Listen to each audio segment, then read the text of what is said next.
Radio Sucesos 101.7 FM presenta su noticiero Sucesos con Milton Pérez y Verónica Larrea. Un periodismo libre para una democracia plena. Los hechos y las opiniones de los sucesos que marcan nuestro tiempo.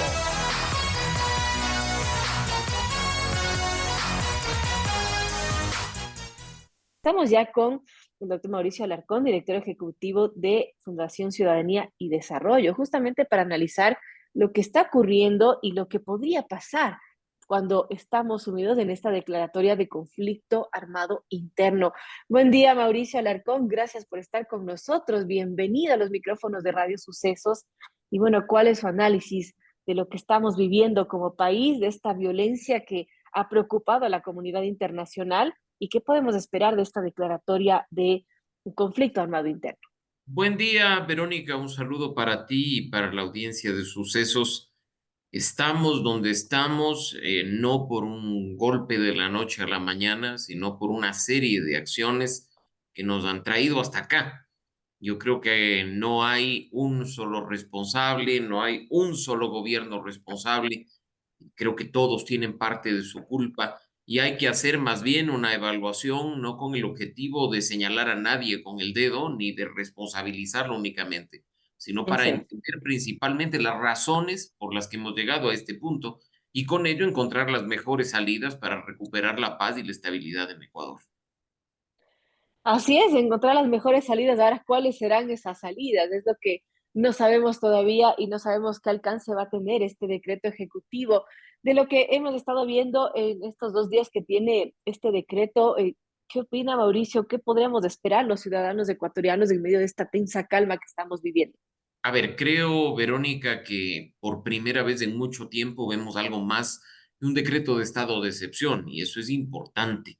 Ya vimos en el gobierno anterior y en el último tiempo que renovar estados de excepción no sirve de mucho. Así es. Salen los militares, sale la policía por 1 o 2 días, los grupos terroristas se esconden y pues tan pronto regresan las fuerzas del orden a sus cuarteles, ellos salen nuevamente a hacer de las suyas. Hoy Vuelven estamos a lo en una mismo. declaratoria oficial de conflicto armado interno, estamos con una orden dada por decreto ejecutivo a las Fuerzas Armadas de llevar a cabo actividades militares y hemos visto la tarde de ayer los primeros resultados comunicados por el jefe del Comando Conjunto.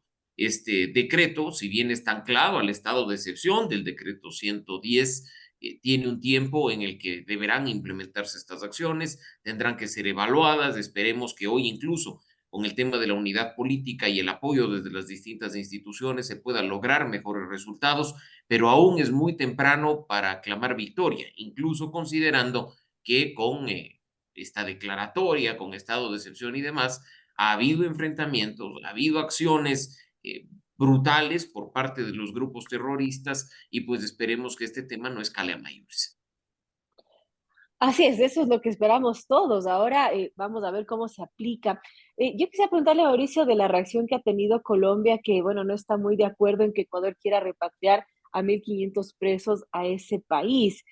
¿Cómo se maneja en estos casos de una situación como esta? Verónica, no es simplemente cuestión de decir voy a mandar presos a otro país porque su nacionalidad es esta. Hay procesos y procedimientos que deben cumplirse para ello.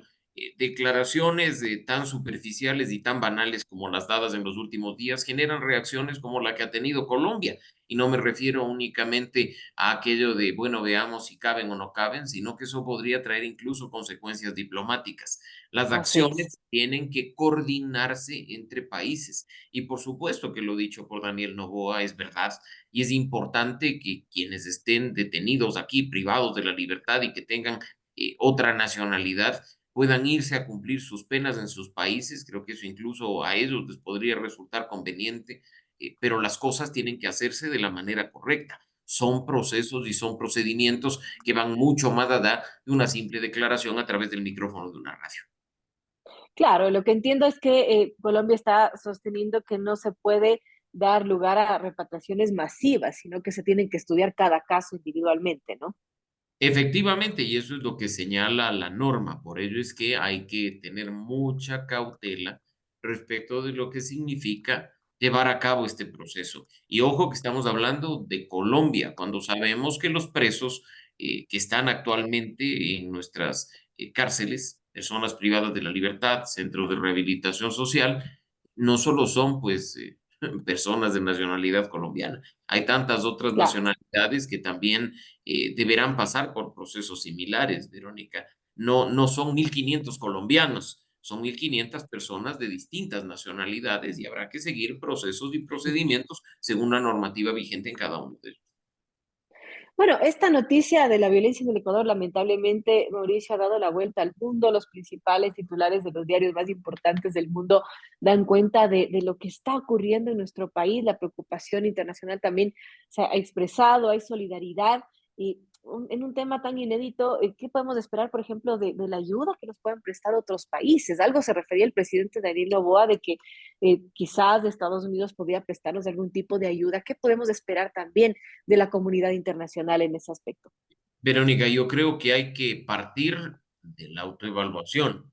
Tiéndase a reconocer que solos no podemos, que incluso, como ya lo sabemos, los grupos terroristas están mejor equipados que nuestras Fuerzas Armadas y nuestra Policía Nacional en muchos casos, que se necesita asistencia, que se necesita que Estados Unidos, que la Unión Europea y que incluso hermanos países latinoamericanos puedan apoyar el trabajo que estamos haciendo, puedan en este caso hacer las cosas que nuestro país y los países hermanos necesitan. Así es que esperemos que esa asistencia y esa cooperación puedan darse de la mejor manera. Insisto, solos no podemos. Nos encantaría que nuestras Fuerzas Armadas y nuestra Policía Nacional, solo con la firma del decreto ejecutivo, ya puedan poner fin a esto que estamos Así viviendo, es. puedan recuperar la paz y la estabilidad del Ecuador, pero ya lo hemos intentado en ocasiones anteriores, sabemos que esto no es viable siquiera, no voy a decir posible. Por lo tanto, reconociendo nuestras debilidades, permitamos que otras personas nos ayuden y tratemos de articular esfuerzos para finalmente vencer en esta guerra interna. Ahora, el gobierno ha identificado a 22 grupos, 22 bandas narcodelictivas y ahora pues son blancos que podría las Fuerzas Armadas tranquilamente neutralizarlos. ¿Qué podemos entender de ese término y también de estos 22 objetivos, ¿no? Lo que hemos visto, Verónica, en las últimas horas y que ha sido comunicado por el jefe del Comando Conjunto.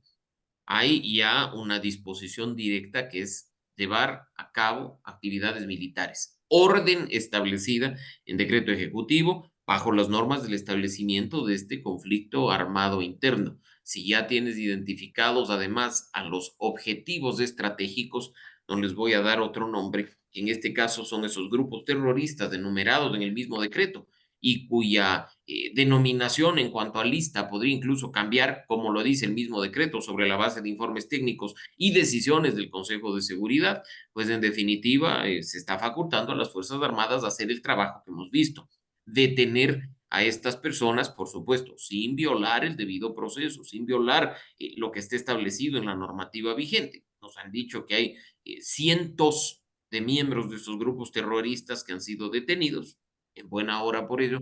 También en el eventual caso de enfrentamientos armados, poder usar la fuerza. Ya no estamos hablando de uso Claro. progresivo, sino usar la fuerza propiamente dicho. También nos han comunicado que hay 5 bajas por parte de los grupos terroristas. Afortunadamente, no hay bajas por parte de nuestras Fuerzas Armadas y nuestra Policía Nacional al momento. Y también llevar acciones para retomar el orden en ciertos lugares donde definitivamente se ha perdido el control. Yo creo que a muchas personas que en este momento, Verónica, y probablemente tú has visto, demandan acciones brutales para recuperar el control de ciertos centros de rehabilitación social en el que aún se encuentran incluso secuestrados los guías penitenciarios, Así es. pues simplemente pedirles paciencia porque una acción, desde mi punto de vista, armada sobre la base del decreto y considerando que dentro también hay armas de estas personas privadas de libertad, de los presos, pues en definitiva creo que podría terminar muy mal. Esperemos que las negociaciones avancen, que las cuestiones de, en este caso puntual, puedan resultar de la mejor manera para no llegar al extremo de lo que significa una acción militar sobre la base del decreto respecto de estos centros de rehabilitación social. Importante ahora, Mauricio, tomando en cuenta lo que ha sucedido en estos últimos días, ¿usted cree que la decisión del presidente Daniel Noboa ha sido la acertada respecto a esta declaratoria de conflicto armado interno? Creo que es muy pronto hablar de acierto, hasta ver mayores resultados, pero creo que es una buena decisión en el sentido de que no se quedó en el simple hecho de emitir un decreto de estado de excepción, Verónica. Claro. Avanzó un poco más sobre la base de la normativa constitucional, sobre la base del derecho internacional, tomó una decisión que en este caso empieza a arrojar resultados. Conforme pase el tiempo, podremos saber si la medida fue acertada, pero por el momento creo que basta con calificarla como buena. Bien, 8:06, 8:07, conversamos con Mauricio Alarcón, director ejecutivo de Fundación Ciudadanía y Desarrollo. Y quiero agradecerle, Mauricio, por darnos este análisis de su lado, del contexto complejo que vive el Ecuador y bueno, expectantes de todo lo que suceda. Gracias, Mauricio, por estar con nosotros en esta mañana.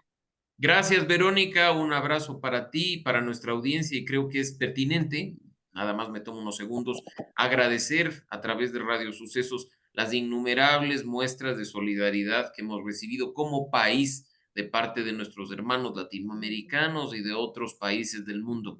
Ahora hay que esperar que esa cuestión de la solidaridad entre particulares se traduzca en cooperación concreta entre países para lograr vencer este mal que tanto daño nos está haciendo. Así es como dice Mauricio, no podemos solos. Gracias nuevamente por estar con nosotros. Gracias, Verónica.